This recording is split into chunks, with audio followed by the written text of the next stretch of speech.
Welcome to the Frontier Banter Podcast.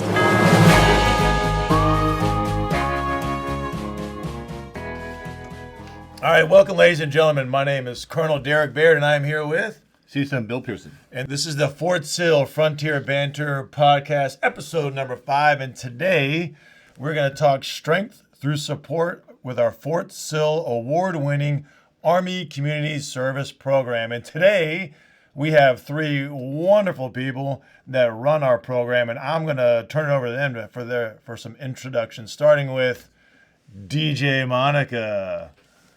Good morning. My name is Monica Ulibarri, and I am the Director of Army Community Service.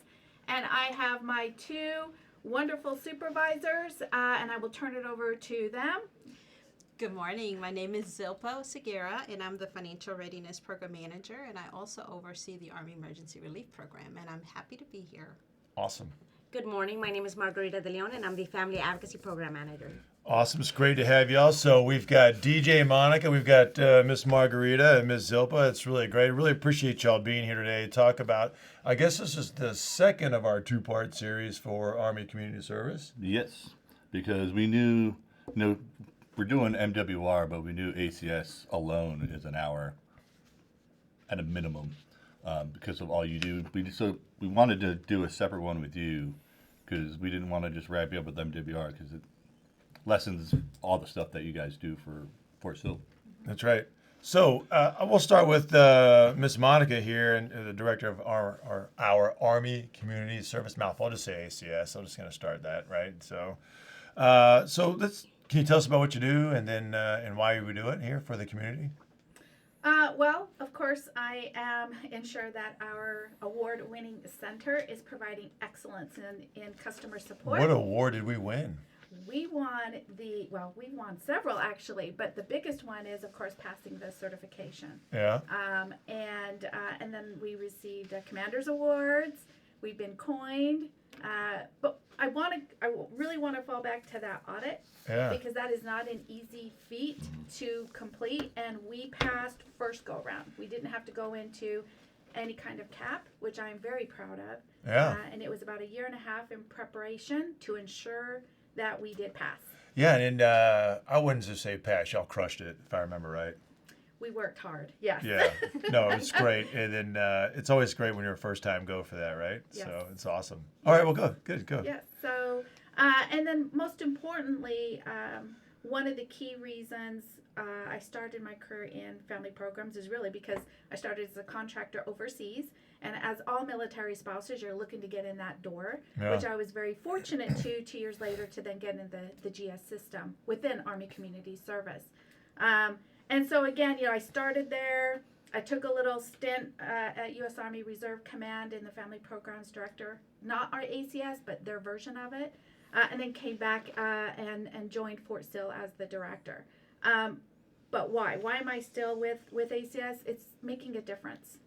One of the key terms that I tend to utilize often with my team is the reminder of we are not here because it's about you. We are here for the soldier and families, for all the service members.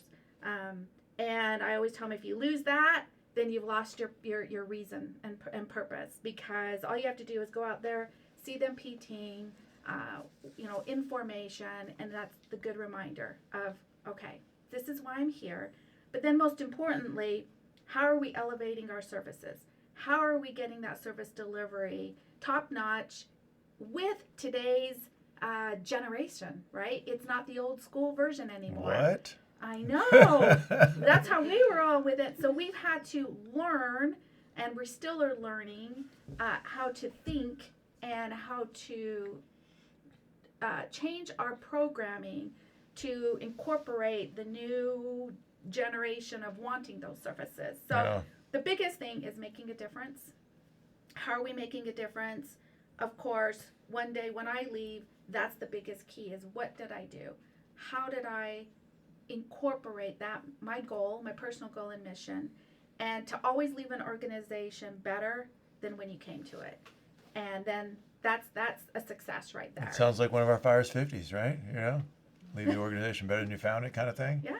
No, it's really great. No, I really appreciate that. And it resonates when we Sergeant Major Pearson and I talk about this quite a bit with our vast experience in the Army. We just call it old fuddy-duddies. We're old fuddy-duddies. But yeah, you're right. It's like how do you support the soldiers across all ranks, not just soldiers, but their families, and even our veteran population, right? Like we get a lot of support from them because they want to continue to serve, if you will, in that capacity by supporting current soldiers and our mission there in the Army Community Service. So I think it's really great. Okay, Margarita, what do you think? So what is it that you do here? Yeah, so I'm the Family Advocacy Program Manager. The Family Advocacy Program falls under ACS umbrella. And basically our mission is prevention, and it focuses on domestic violence and child abuse through awareness, education, and crisis intervention. So educating the community, the troops, everybody on post about domestic violence and the red flags to look out for, as well as what a healthy relationship looks like. And then, of course, prevention. We do campaigns. In April, we have Child Abuse Awareness Month that we're gearing up for. But we also focus on crisis intervention. So if an active situation is happening, we have victim advocates that can come out and assist and provide services for them as well. Under the Family Advocacy Program, we also have new parent support. And they also cater to military families with young children, expecting parents, and families that have children 0 to 3. From anything from teaching and about what to expect during the pregnancy, after the pregnancy, and then childhood development, what to expect from in those years. So that's really great. Yeah, no, I absolutely love new parent support because it's a very personal support system that comes into your home in the comfort of your own home, especially when you have children. It's difficult to get them all out of the house, so they come into the home and provide that service for you and support education and I think it's great, especially with I'll say young, but inexperienced parents, right? Like first time parents, first time having a child. I mean, there's no license you get to learn to be a parent. A lot of times, right? There's classes for sure, but the good thing is it's free, right? Absolutely. Like. And we definitely have unique challenges within the military. We have deployments, constant relocation, and then a high tempo for our service members.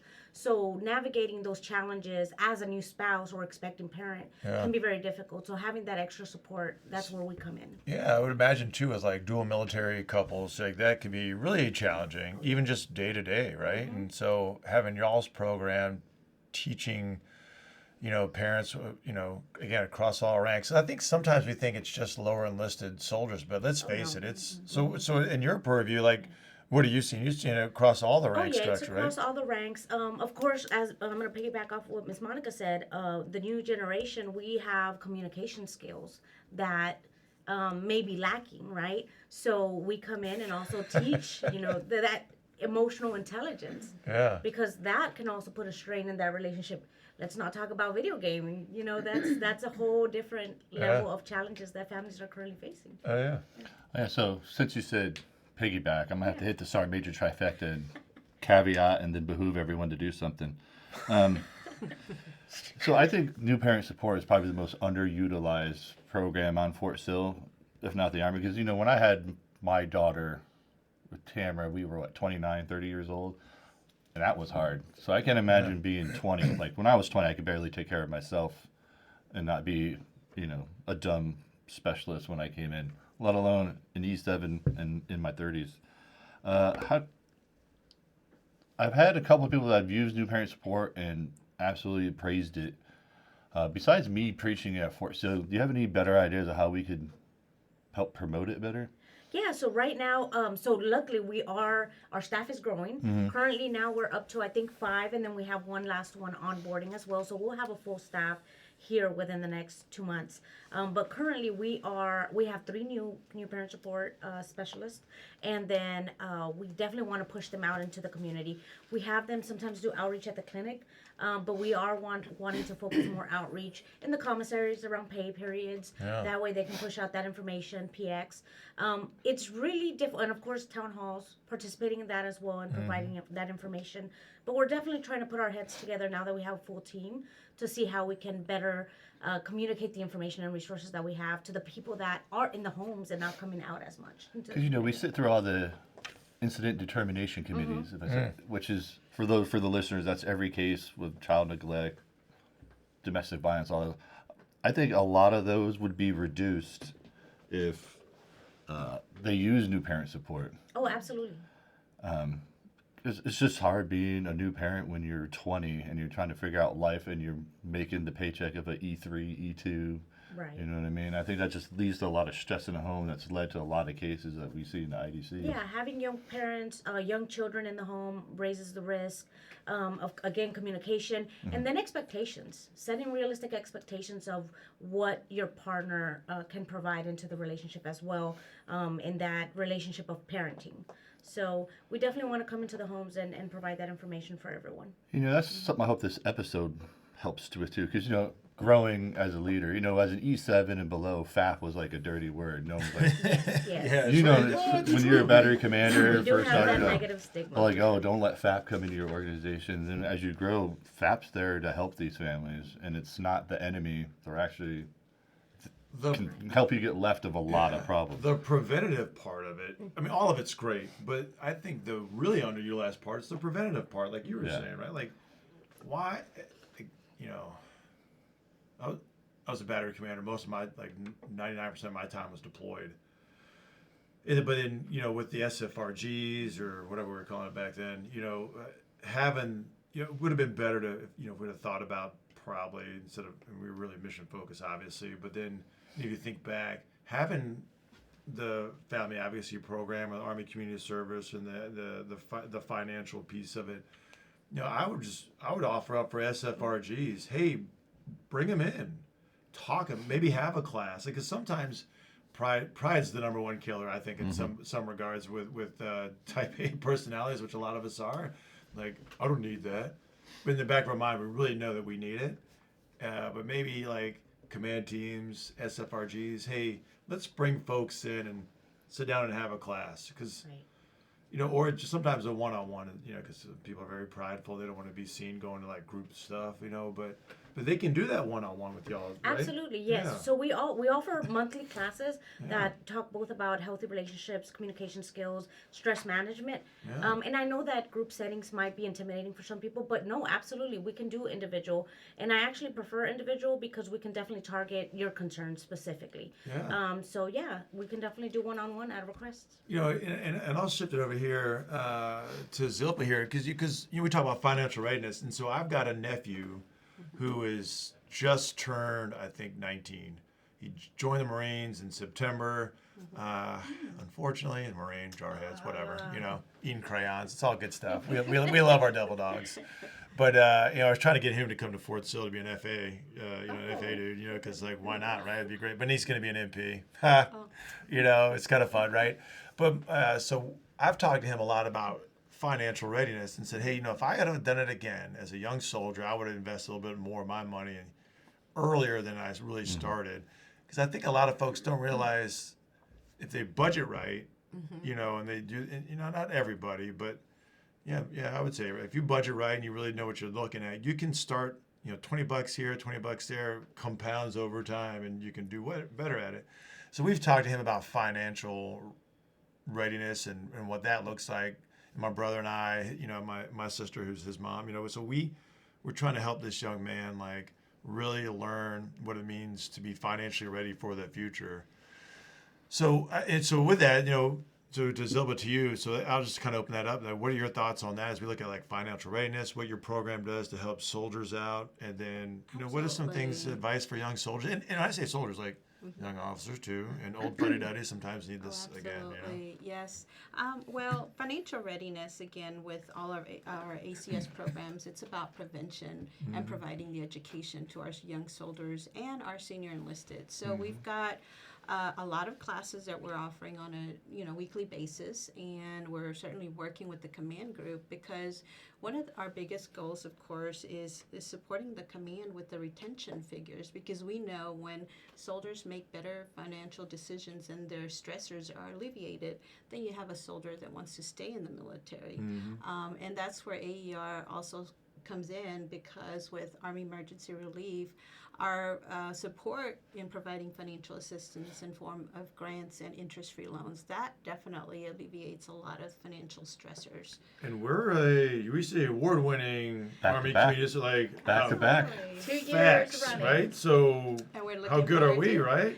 Absolutely. I think our AER officers are doing an absolutely wonderful Yeah. job working with the command team, because I really think that the commanders, such as yourselves, I think, when you tie both the energies that are required, I think that makes a bigger difference when we're talking about soldiers understanding the purpose of AER. I mean, I think we crushed we had a goal that we just crushed that goal. Because, with, like you said, the command, and also the Lawton Fort Sill community, we have a huge veteran population that wants to give back, because we've all been there.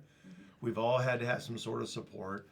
And just having folks, even not active duty, participate and give back. And it's really great. 2 years in a row, right? Large installation winners. It shows the support of the community, and it's amazing. It wasn't until I became, the Garrison CSM did I see holistically how it all intertwines. How many people, if they would have went to AAR and got a loan instead of Loan Shark R Us down my on gosh. whatever road, Yeah.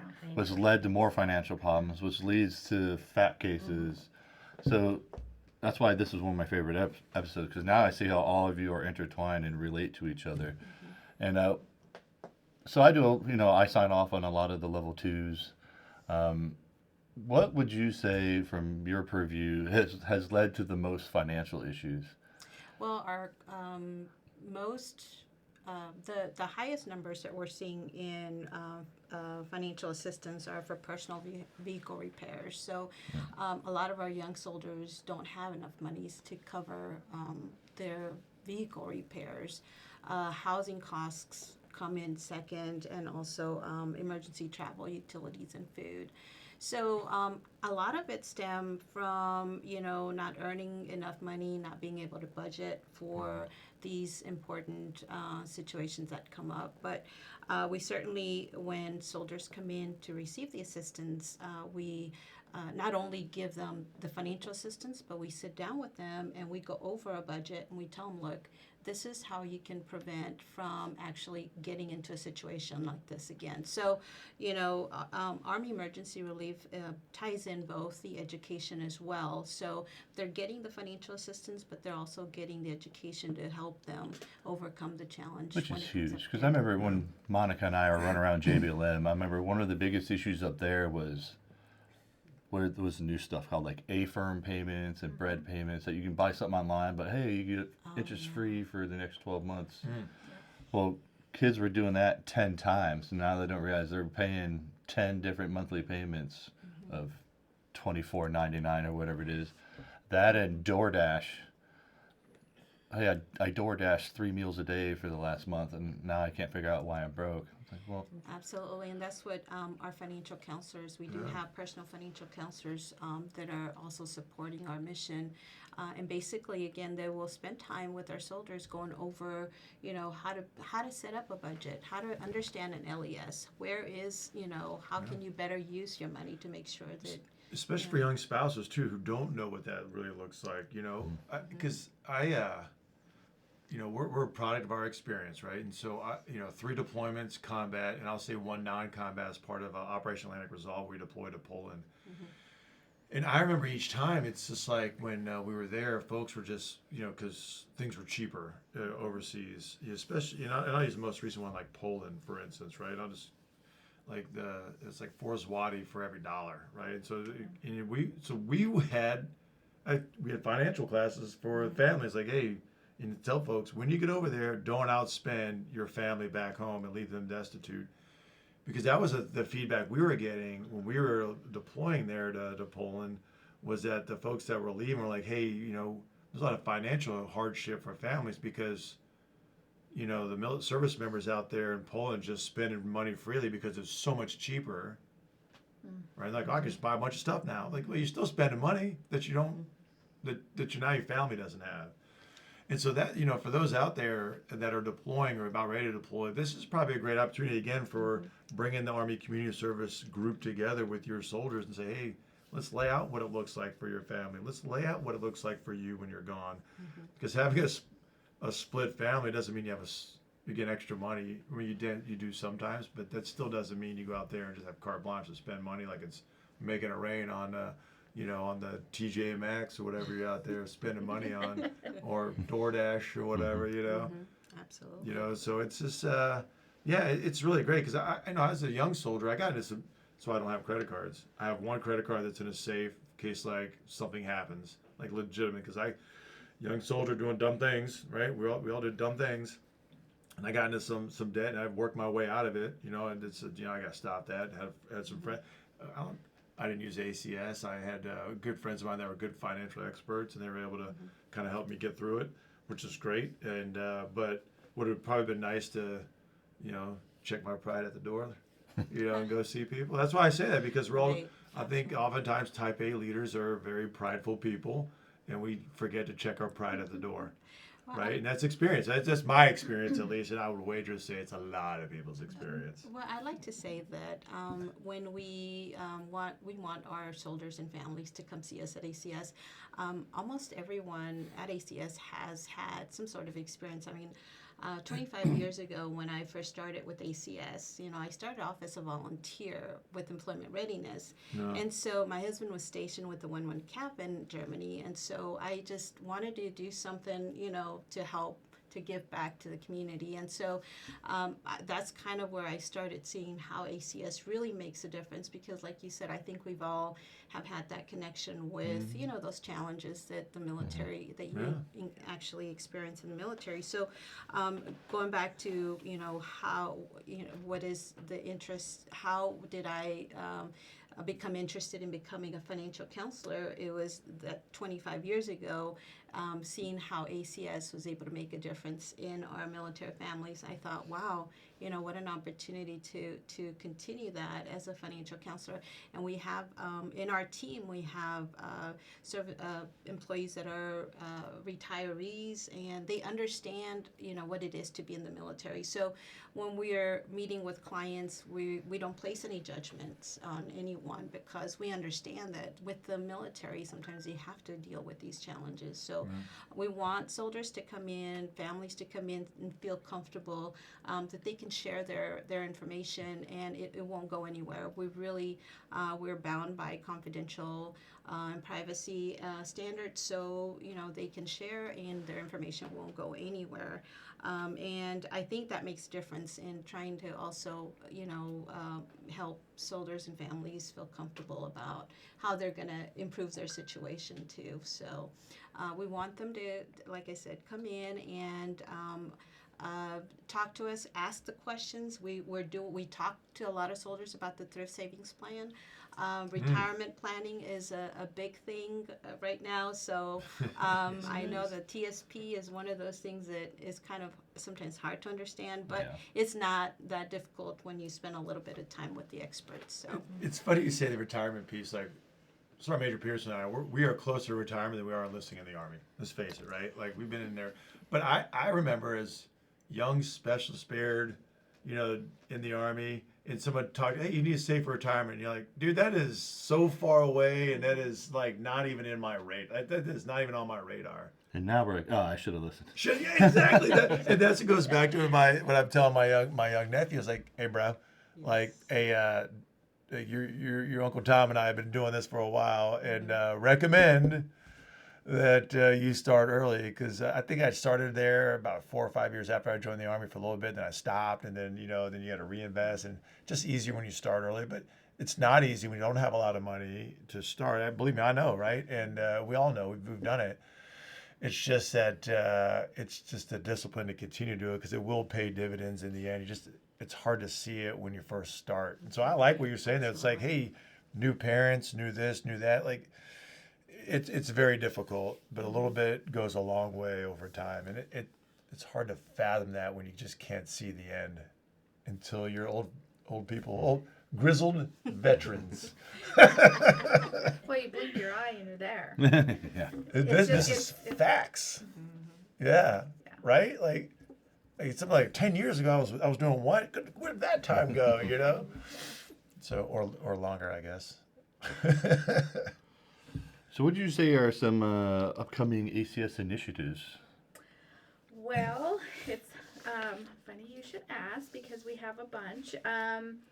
One of the we have campaigns coming up, but I'll let Margarita expand on those, and then of course Zilpa. But we have the Volunteer of the Year recognition ceremony on 17 April. That's at 5:30 at the Patriot Club. So we are seeking nominations from units and organizations. The deadline is fast approaching, 28 February. And in order to do so, they can reach out to ACS. We can send them the link. It is an online system, and you can always reach ACS at 580-442-4916. Upon receiving all the nominations, then we have a panel that will be reviewing them. And then, of course, we will prepare and have that ceremony at the Patriot Club, which we are really looking forward to. So folks also can go online, right, and see we're posting some of these things as well. Like, hey. Yes, our social media. We have the Fort Sill Army Community Service Facebook page. I do know that the Garrison tags, and so does MWR. That's so right. They will, in a whole, pull our posts over. And so VMIS is important for this, right? The volunteer miss. Whatever the volunteer something Volunteer something. management installation system or information. Sounds great. So since Yeah, there we go. That so thing. since Venus is the bane of my existence, and I say that because We love VMIS. What are you talking I about? get asked about Venus. I get asked about Venus everywhere I go and why the Army still uses it, and if it's coming up with a new method of logging volunteer hours. Do you see anything on the horizon? Well, that was one of our AFAP issues. That and it's not just Fort Sill's AFAP issue; it's other installations that are seeking something different, something new and improved, handheld for the phone. Like an app? Really, right? Is this new? This app thing? Never heard of this. What is an app? Is there a store for that? I'm telling you, they need. It is. They are so aware of it. Yeah. It's something that we are hopeful for. Yeah. But in the meantime, we do have our staff that can go out to the OPOCs and train them in VMIS. These are the organizational POCs. Oh. So every unit and organization should have a volunteer POC. Yeah. And then again, we do train one-on-one for our volunteers. This is how once you understand the system, it's easy to get in, record your time, and have your time certified.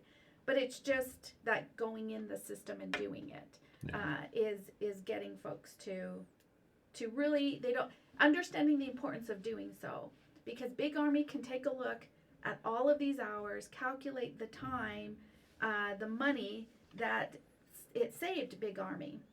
And we're talking millions of their time. And so in implementing their time, it really, really helps because it shows the Army just how much contribution per installation. And a lot of them are like, oh, I don't need to get credit. Well, it's not just about that. It's about having the stats, the quantifiable data to show the purpose and the effectiveness of the program. Yeah, and it's good too. Like I'm with you. I like to do volunteer work. I just don't like to let people know I do it. Yep. I mean, because again, this is one of the things. It's a private thing, if you will, for people, and I do appreciate that. But you know what I really think? Sergeant Major has hit on this a couple times, and as our boss program does a lot of volunteer work, and they do an amazing amount of work, and we get an amazing amount of work from a lot of our families here, whether it's off post or on post, and it matters. Again, it goes back to giving back to the community of your own good free will and time, and it's just soldiers helping soldiers, families helping families, people doing good stuff by other people, good Samaritans stuff. It's really great. Yeah. It's a great way to increase skill sets. It is a wonderful way for organizations to receive our talented spouses that have a lot of skill sets that can provide the organization. And sometimes we can learn from them. And so that's where you have those families that, maybe can't take on a full-time job. So they just want to do something and then increase skill sets, and then potentially when they are able to, it leads to a full-time federal. I mean, Zilpa was a volunteer, and like Exactly. now she's a Absolutely. freaking crushing as a manager. I mean, that's Absolutely. absolutely amazing, right? Yes, And we've had absolutely. soldiers, right? So some of our staff members used to be soldiers volunteering, Yeah. and that's how they got into ACS. Is once they retired, then they Yeah. they were able to go in and apply and have the qualifications because they worked there. Right, and they know, like so our major said, now you kind of, he sees how it all is integrated and linked together, and like the full support. It's a team of Yes. teams. So yeah, We've had many of our volunteer spouses go on to federal service. We have one in Germany who got into the federal system because she was working with us, got her skill sets. We were able to, send good references her way. Oh, that's she's, awesome. She's now an assistant. Yeah, It's a great way to fill in those gaps on that resume. absolutely. oh yeah, absolutely. I'm with you 100%. So what about for you guys? Like the next anything coming up for y'all? Yeah, so we are gearing up for April, which is our big month campaigning for Child Abuse Awareness Month. We have the superhero ball happening on the 10th.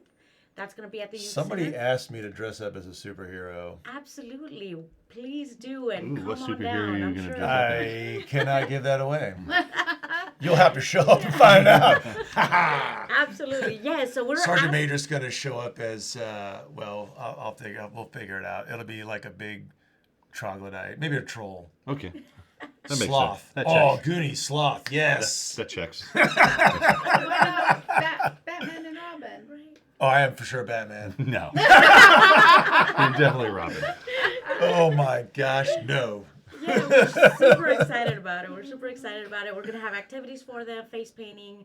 We're going to have organizations come and provide an activity as well as resources. So it's going to be a great opportunity for people to know what's going on in the community, resources available, not just on Fort Sill, but also in our Lawton community. That's awesome. So yeah, I'm looking forward to it. And then of course we're going to have other smaller events happening throughout the military base, such as Paint It Up for kids. We're going to have that. We're going to be going into the youth center and talking about healthy boundaries as well.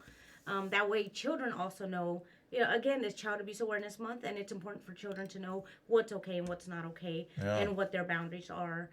So yeah, we'll be out in the community a lot in April. Oh, that's and of really course, great. look out for our Pinwheel Gardens because they will be all over the place. Pinwheel Gardens. All right. What is that? What is a pinwheel So, garden? This year we are, I know typically all the military bases provide pinwheel gardens throughout the military base. For us this year, we're actually going to have a number, and it's going to represent the children that we have provided services for. So throughout the year, so that's what our gardens will represent. And are they just in one location, or are they? So we plan on having them at the clinic in front of the ACS building, and we are looking at other spots too to have those at. Oh, that's really great. That's awesome. And I know the big one coming up here Yes. next month. Yes, on the 5th of March, Yeah. which is a Wednesday, we're having our AER campaign kickoff at the bowling center. So we're Yes, gonna have the free Twin Oaks pizza. Bowling Center. Yeah. Yes, sir. All right. And we're having free pizza, free drinks for the units that want to participate. And we're also going to be awarding the unit that scores the highest with a trophy. So we want all the units to come in and support our AER campaign. It's our kickoff for another successful campaign where we want soldiers to know about AER and how to use AER because it's really beneficial for our soldiers and families overall. Like I mentioned earlier, AER is about helping during unexpected events, and it's offering interest-free loans, grants, scholarships. We provide grants for all different type of needs, medical needs, food assistance. You just never know whenever an unexpected event comes up. But we encourage soldiers to learn more about AER and how they can use it. So that everyone talks about the grants and the assistance you provide, but if someone wants to apply for the scholarship, how do they do that? So the scholarship information and application is online with ArmyEmergencyRelief.org. So they can go online. They'll have to have their FAFSA completed. They'll upload that, and it's a one-pager application. They'll upload that information, and then it'll go directly to headquarters. Because since I've been doing this job, you found out about how many scholarships are out there with upteen different organizations that say, like, if people just apply, they'll get it, because nobody ever applies. Absolutely. Last year, Fort Sill alone received over $300,000 for spouses that applied, and we could have done more. Goodness gracious. Are you serious? Yes. That's amazing. Yes. So we want spouses to use it because Yeah. it's there for them, and it's for dependent children as well. So. And so for the scholarships, I assume it's for college or trade schools or you Yes. know, those kinds of. It's for a bachelor's degree only. Okay. And I believe it's also for vocational training. That's great. Yeah, I mean, we also have I mean, this is the beauty, right? Because we're all linked together. We have a great VOTEC, if you will, vocational training. Those are the Great Plains, right? Great Plains out there. Great Plains Technology. Yeah, yes. it's amazing. I mean, like, there's a lot of, especially here at Fort Sill, there's a lot of places you can use that scholarship or online or whatever it is for you. Any little bit helps, right? 300,000 is a It's lot. free It's great. money. It's free money, so you can't beat that. For Yeah, sure. filling out a So, piece of paper, that's easy to do. that's One easy to page. do. Even I can do that. If I can do it, anybody can do it. I can tell you that right now.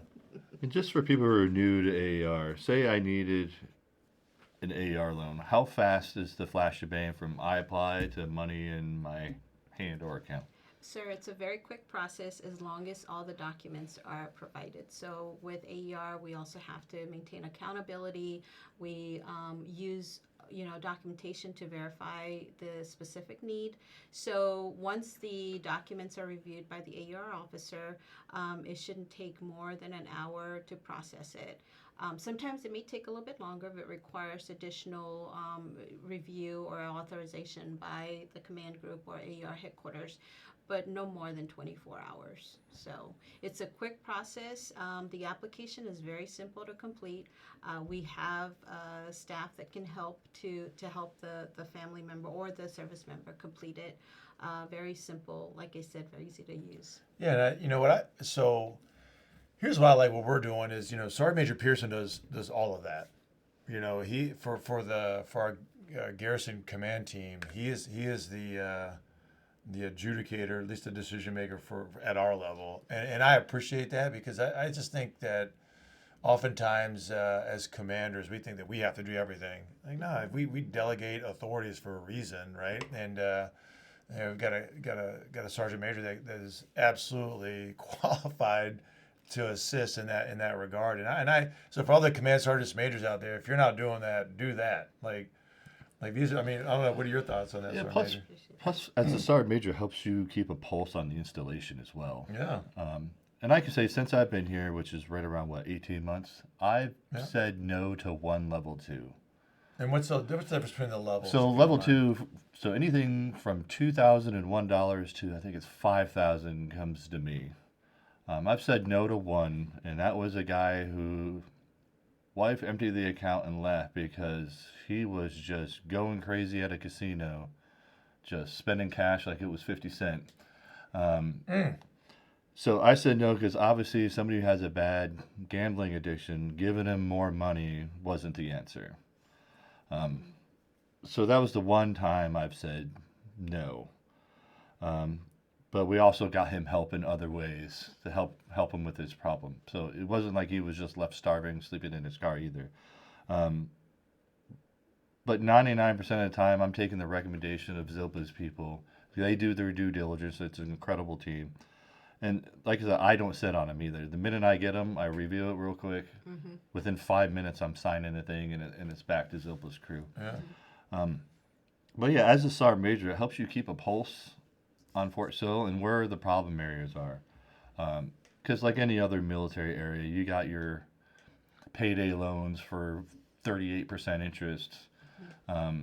It's combating that. And as a sergeant major, it should be your job to promote AR, to prevent everybody from doing these silly loans. Hey, go get a grant to get your head above water. Yeah. Drowning yourself more with a 38% interest loan. Yeah. Just, And then you get also financial assistance and not just the monetary value of, that we're providing, but The education. The education. Yes. again, ideally you receive that information and get better at it. Yeah, some people are better at it than others. I got it. We're all hard-headed at some point. But so last year we raised $211,000 plus, right? And I think our goal was 100 something. 150,000. Yeah. So again, crushed it. It's ridiculous. It's amazing. What's our goal this year? It's also 150,000. So we want to get more than 211,000, right? Yes, we're looking forward to more than last year. So We love, isn't it Army birthday? Yeah. So 250. That's Yeah, what we're 250. looking at. Yeah. 250,000 is what ACS Yeah. overall is the goal for the installations. Now, because we've already won 2 years in a row, I could definitely see us achieving that. Some other for sure. installations that are not that have never reached a potential level of Yeah. receiving awards, but I think 250 is a good goal. Like So- people. Oh, sorry. so I was- my goal- So my goal is easily 300.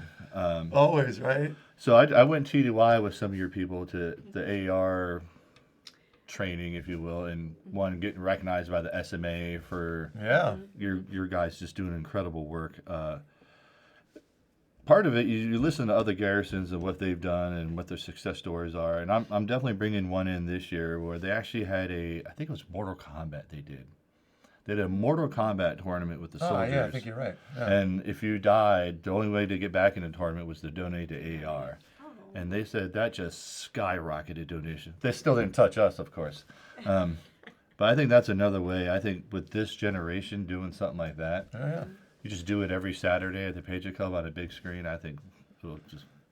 Yeah, donations are great, right? It's all donation based, and what I love competition, right? Competition breeds excellence. One, everybody's always looking to knock you off the top of the rung, right there, and so we got to keep going and got to get better and better.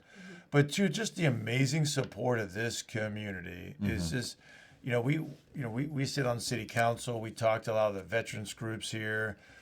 Everybody's always willing to support,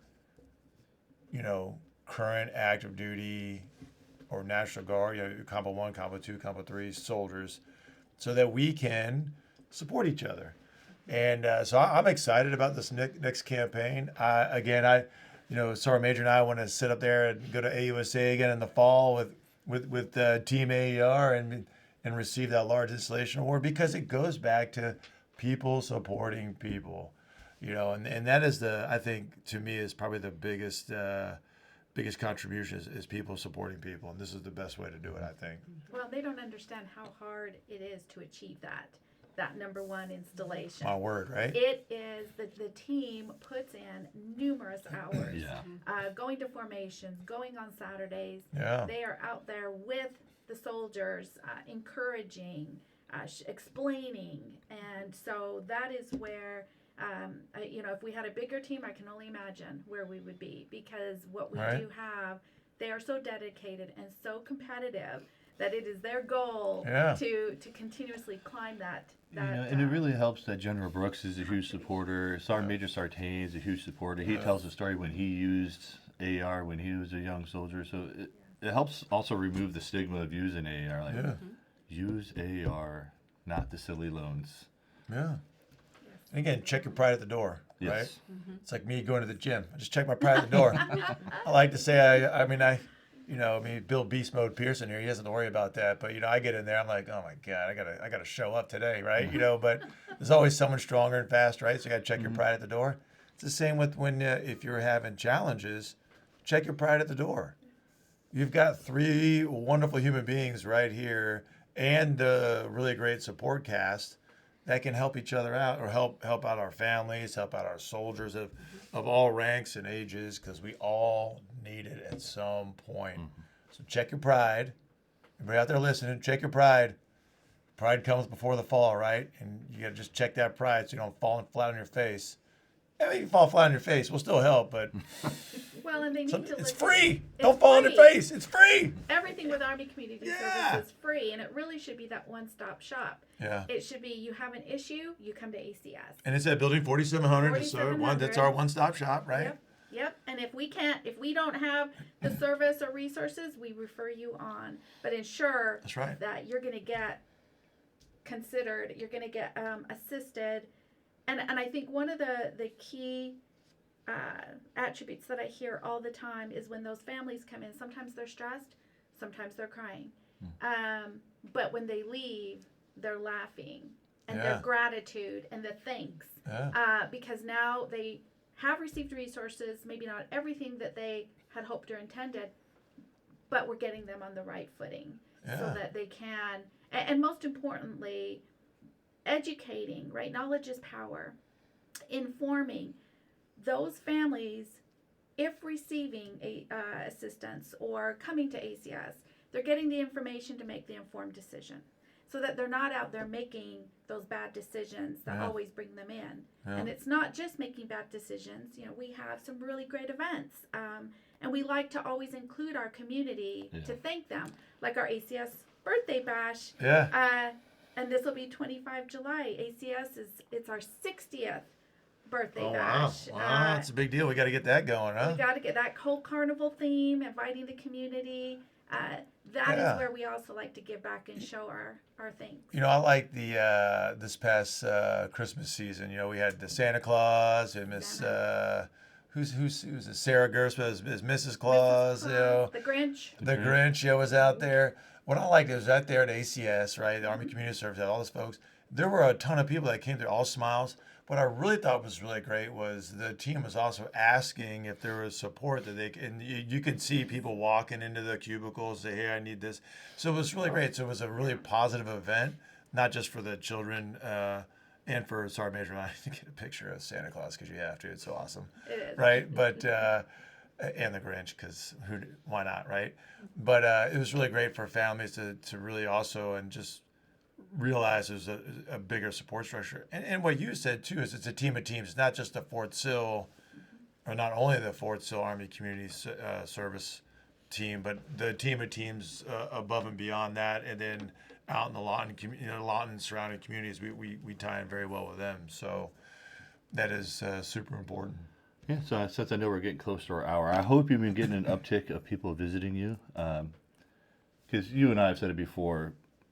You become a Garrison Commander or a Garrison CSM, and the first thing you say a couple months in is like, if I would have known this Oh my God! as a first sergeant commander, I would have crushed it.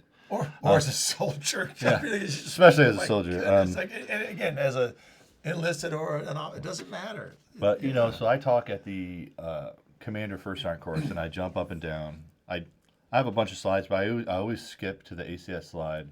And I tell everybody, if these three ladies aren't your best friend, as soon as you take the guide on, you are failing yourself.